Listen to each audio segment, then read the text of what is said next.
Should all children learn how to code?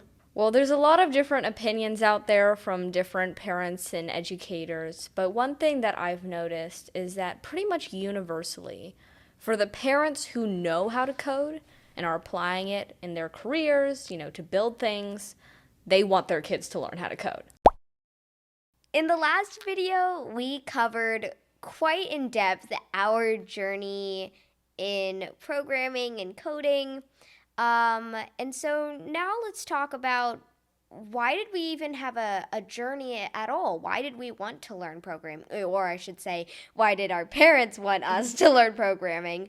Why isn't it an essential skill for kids to learn?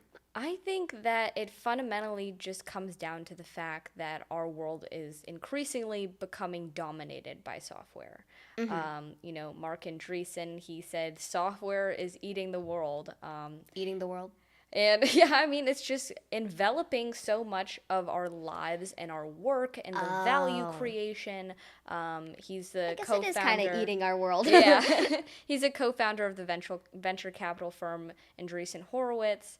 And I think that it's just something in which, before we didn't need to learn how to program because people just engaged with people. Yeah. And programming is basically how people engage with computers. How do you communicate with computers? But now more and more people are engaging with computers every day. Like regardless of who you are and what you're doing, you're engaging with computers. And so how can you understand and operate in the world without learning programming in an effective way?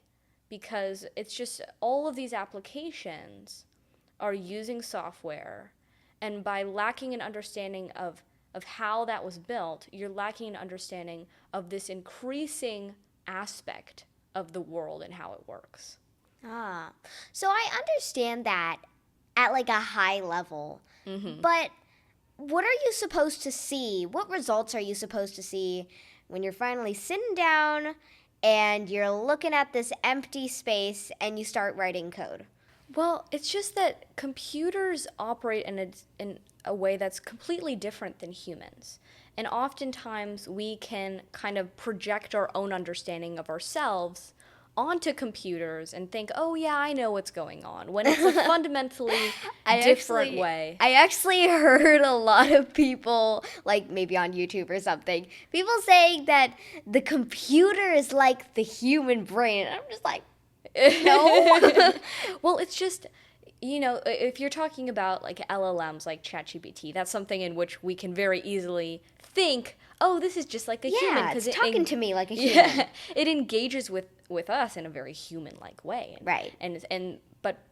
But fundamentally, LLMs cannot think outside the data that they were trained on. And it doesn't have emotions. It's operating in ones and zeros. Like, how can you even try to conceptualize that if you've never written a line of code? Right. And it's an environment in which you really have to think very objectively about, like, well, this LLM can only think inside the realm of the data it's trained on. That's something where, like, if you built machine learning models, like a lot of it is about the quality of the data and understanding that, and also understanding, well, what is my value in a world like that? Yeah. Because humans do have the ability to think creatively, to solve novel problems. And that's something that gives us an advantage in this world where those tasks that are very just systematic, like do these things, those are being automated away. And you want to ensure that you're going to be a complement, not a substitute, to these models. Well, I guess if you think that it's just like a human brain, that's why like a lot of places I look these days, people will be like, "Oh, they're taking over. We won't have any jobs soon." Yeah. Well, it's like, I mean, in some ways, yeah. If you're a substitute, if you're just cleaning toilets or something like that, then it's definitely a lot easier to substitute you than when you're having ideas and solving novel problems, because robots can't do that. which people might think like, oh, ChatGPT, it's just a human. There you go. But it's like, no. It's fundamentally different. Well, you need to know how exactly, what is the model strengths and what are my strengths. Yeah. And using that, how can I add value to others? But it's not only just using these models, it's preventing these models from using us. Because we're constantly engaging with social media and all of these platforms that are using machine learning and programming to influence us in what we're doing for their benefit, right? Like all of these social media platforms, all of these applications anywhere, they all have a goal, they have a business model. And if you don't understand how that's working hand in hand with the functionality of the platform and the underlying programming, then you won't be able to really understand how those models and those platforms might be influencing and hijacking your brain. Like people are using these platforms so much, it's dominating our lives. And how can you understand that if you don't understand the underlying, language in which those platforms were written? It's also like not just, I mean, like we talk a lot in our family about like how these model works and how it's like the point is for most social media platforms, it's just like the point is that they're trying to keep you on the platform so that they can sell ads. And it's not just understanding the language but also understanding it at a high level. I'm wondering, like, how would you most effectively go about learning those lessons when you're programming? Well, I think it is through learning by doing. And I think that for anybody who does learn through application, both programming and math, they don't look back on that time and regret it. Yes, definitely. Yes.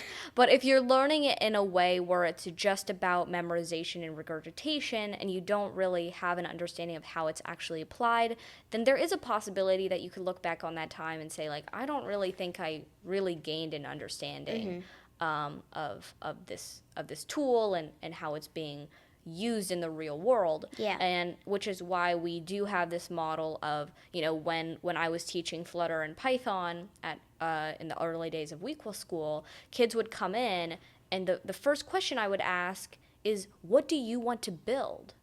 Because that is what will provide the motivation and the context for why am I learning this and how can I actually apply it.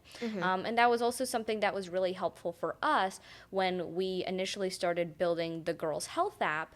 It was a great way for us to understand how these models could be influencing us through social media platforms, because we were building a social media platform. It was from that perspective. And so I think that just provides so much more understanding of how it's actually being used in the real world, and that can help you understand the real world. But so I think that it's just very difficult trying to explain machine learning and how these platforms are built to somebody who hasn't done any programming. Is like trying to explain the nuances of poetry to somebody who's never learned how to read. And it's just very difficult to convey those concepts without any experience. And I'm not saying every single kid needs to grow up to be a developer and needs to be an expert in programming. It's about having just enough experience that you understand the fundamentals of how these things work.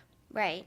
Okay, yeah. So it's like going back to what you said about reading and poetry and comparing to machine learning and coding. I think it's just like machine learning and all of those different things coming from programming is just such an increasing part of our lives that it's like, I'm not saying you shouldn't read, but in terms of for the point of poetry, you can avoid that with social media platforms and apps. You can't avoid that anymore unless you live under a rock. And so it's relevant and important for anyone who doesn't live under a rock, right? Yes, definitely. And so one thing that Naval Ravikant talks a lot about is how we're living in a world of infinite leverage, where any of our ideas and actions and work can scale to the world. And and programming is one of those things that can easily scale to no matter to however many people discover. Like if you build an app or build a website, all of these things can be accessed by millions and millions of people. And that doesn't require extra work from you. And that's something that's extremely powerful. And one thing that we were talking about with our discussion on math is how math is a language of logic. Mm-hmm. And I think programming is an incredible way to communicate solutions. If you have a problem that you're facing in your life, it's one thing to be like, hey, maybe we could do this and this could help solve the problem, versus building the solution and showing that to other people, I think is just incredibly powerful. And it also allows for this whole new way of approaching value creation and entrepreneurship, where you don't need any capital to start a business anymore. It used to be that, like, in order for us to start a business, it would have to be a hardware company, because that's the only thing that existed, right? And you would need a factory and like some way of producing that, and then you would need a lot of... Well, it's like if you wanted to start a business, then you had to have a lot to do that. You gotta have money. You probably have to have some connections. Yeah, and it was something that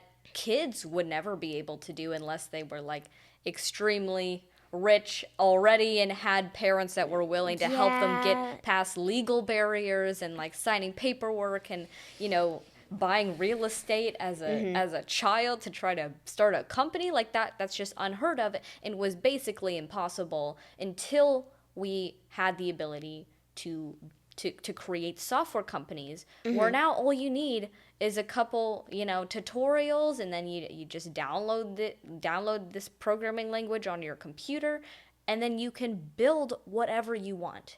And that's something that has completely transformed the landscape of success and innovation in this new world. And that's also why we see the pace of innovation rising so quickly. It's not only that our world is changing, it's changing at an increasing rate, because as people continue to build more and more solutions, it's making it even easier for other people to continue to improve and create new solutions. So I think that is an incredibly powerful,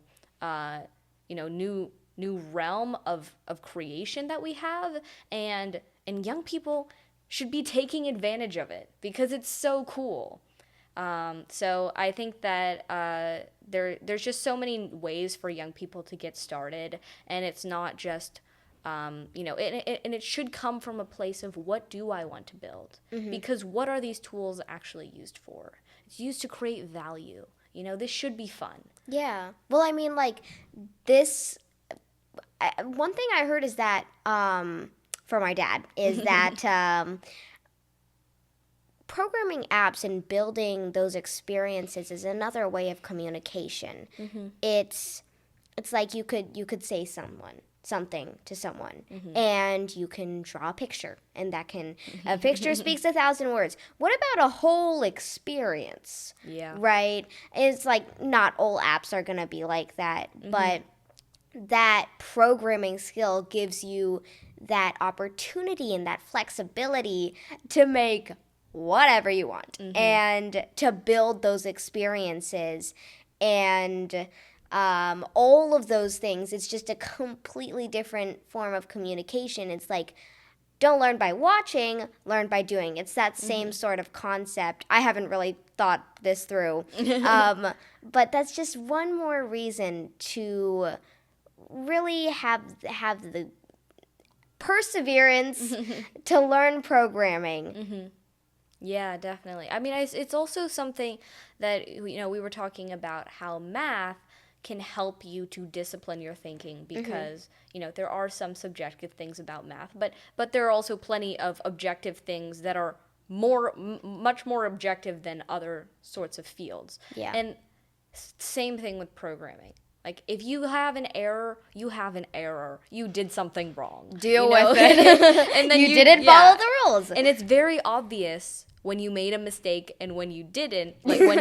Because there's a big red arrow that's like, hey, your program doesn't run. And that's something that can be helpful to discipline your thinking, because it's the same just exercising that problem solving muscle in a way where you can know when you're doing it correctly. And of course there are some things that won't be as obvious, like optimizing your program to run more efficiently with less CPU usage and all of that, and that's less objective, and can be approached in different ways. But in some cases, it's like, hey, you missed a semicolon, you know? You just did it wrong. You missed a comma. You missed a semicolon. You did it wrong. And that can be really helpful for just, training that muscle of like, you just got to be detail oriented and do it right. And I think that that's definitely a good skill for kids to learn. And if they are doing it in a way where I really want to build this game, and I know that using this programming language, I can make it happen, they're going to be very motivated to overcome those challenges. And I think if we teach programming in that way of how can we empower young people to create in this world where it's easier than ever and it's more necessary than ever. That's I think what we really need to help young people learn how to do, and we're doing it.